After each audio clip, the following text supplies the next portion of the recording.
sabe que cuando un individuo vuelve al estado de vigilia, continúa soñando, tan dormido como estaba antes, solo que ahora su cuerpo es activo para los sueños y por lo tanto más peligroso.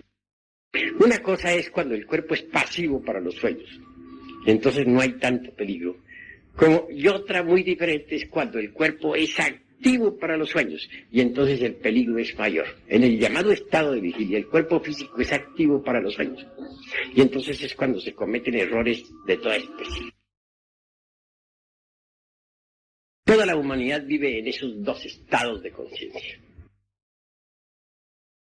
Es necesario pasar al tercer estado de conciencia. Y solamente se podría pasar al tercer estado de conciencia, que es el de la recordación de sí mismo, empezando por cambiar nuestra forma de pensar. Porque si nosotros venimos aquí a este Lumiciano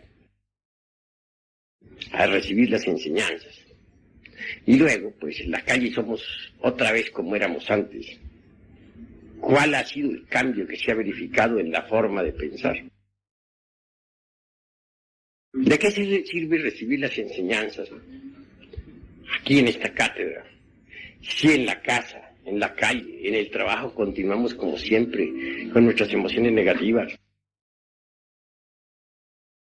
con nuestras reacciones ante los impactos del mundo exterior, con los mismos celos de siempre, con los mismos odios acostumbrados, etc. Hay que cambiar, claro está, la forma de pensar.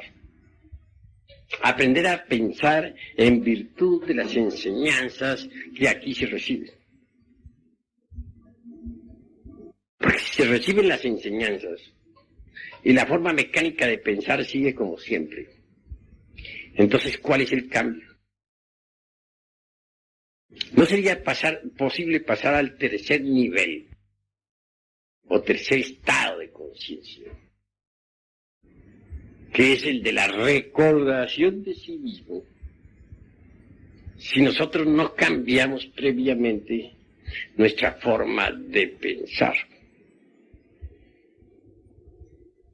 Incuestionablemente, si deseamos un cambio, habremos de empezar por cambiar el aspecto intelectual y el aspecto emocional. Esto significa eliminar de sí mismos todo ese automatismo inconsciente e intelectual que hemos tenido, todos esos procesos de la mente razonadora, todos esos celos, todos esos hábitos antiguos, esa ira, todo ese odio. Urge el cambio radical en el intelecto, si es que queremos pasar a un nivel superior del ser, es decir, si es que queremos nosotros pasar al tercer estado de conciencia, que es el de la recordación de sí mismo. Cuando uno se está identificando con un insultador, continúa uno aquí en ese momento, continúa uno, en esos instantes, pensando como antes. Si antes lo insultaban, él insultaba. Si le pegaban, pegaba. Obviamente está continuando en la misma forma. No ha cambiado su forma de pensar. Si un hombre está celoso, está celando a su mujer, después de haber venido aquí a recibir las enseñanzas, pues no ha cambiado. Sencillamente carga la gnosis en su memoria como un adorno más, como cuando uno se pone un traje nuevo, pero en su forma de pensar sigue siendo el mismo. Cuando uno está lleno de lujurias, pues no ha cambiado, sigue siendo lo que era antes. ¿Cómo podría entonces pasar al tercer estado de conciencia. ¿Y por qué se es lujurioso?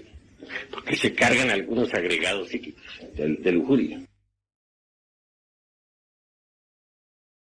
Más aún, el que se identifica con alguna escena lujuriosa, obviamente se olvida de sí mismo.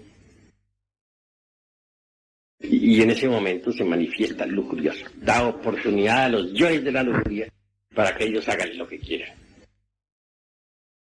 Alguien que se olvida así de sí mismo, alguien que se olvida ante una copa de vino y termina borracho, alguien que se olvida ante una persona del sexo opuesto y termina fornicando, alguien que se olvida de sí mismo ante un insultador y termina insultando también. Pues en verdad que no está preparado todavía como para pasar al tercer estado de conciencia, que es el de la recordación de sí mismo. Porque sería contradictorio suponer, siquiera, que un hombre haya pasado al tercer estado de conciencia y se olvide de sí mismo. El tercer estado es precisamente recordación de sí mismo.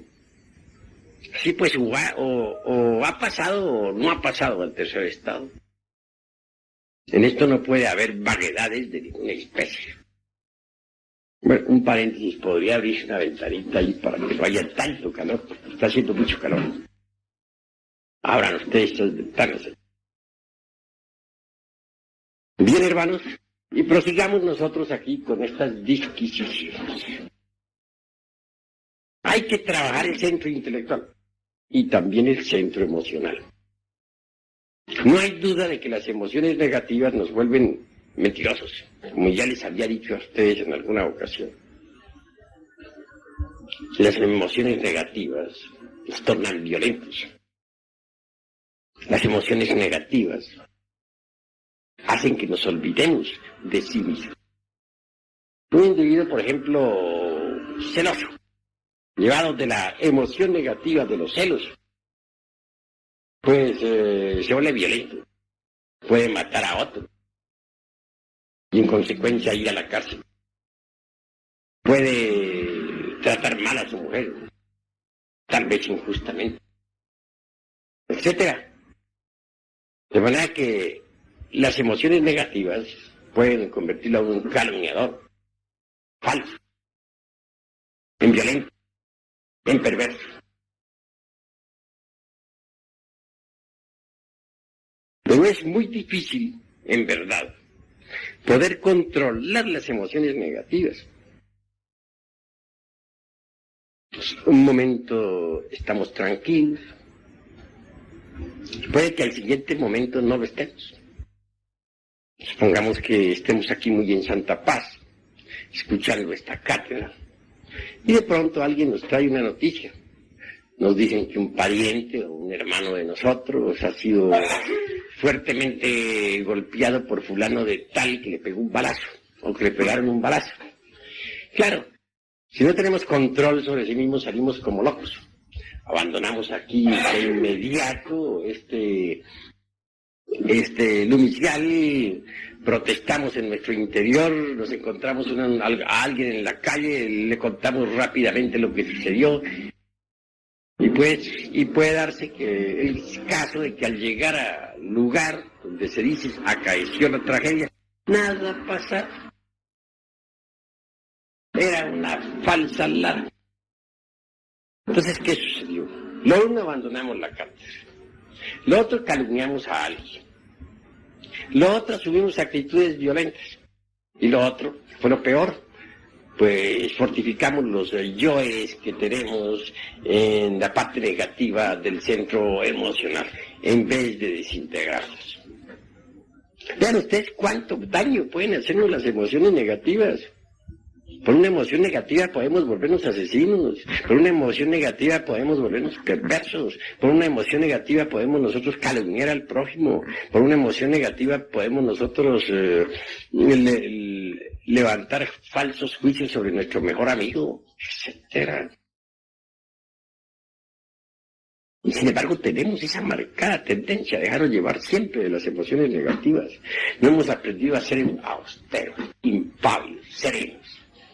mesurados. Así que introducir la gnosis en nuestra forma de pensar para cambiar e introducirla en el centro emocional cuesta un poco de trabajo.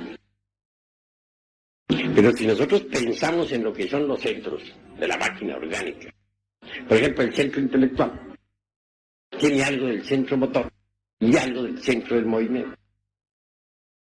¿Cómo podríamos nosotros conseguir que el centro emocional inferior quede bajo control total?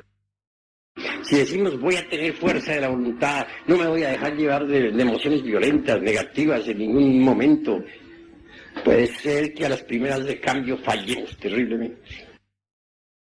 Entonces necesitamos introducir la dosis aquí, en la mente, sentir la emoción superior que produce la gnosis.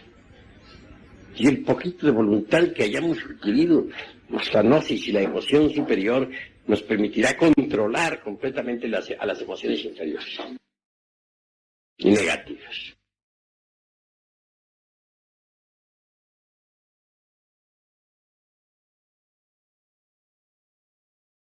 En todo caso, se necesita controlar a la emoción inferior con la emoción superior. La emoción superior está en el centro intelectual. Pues controlemos a la emoción inferior con la superior.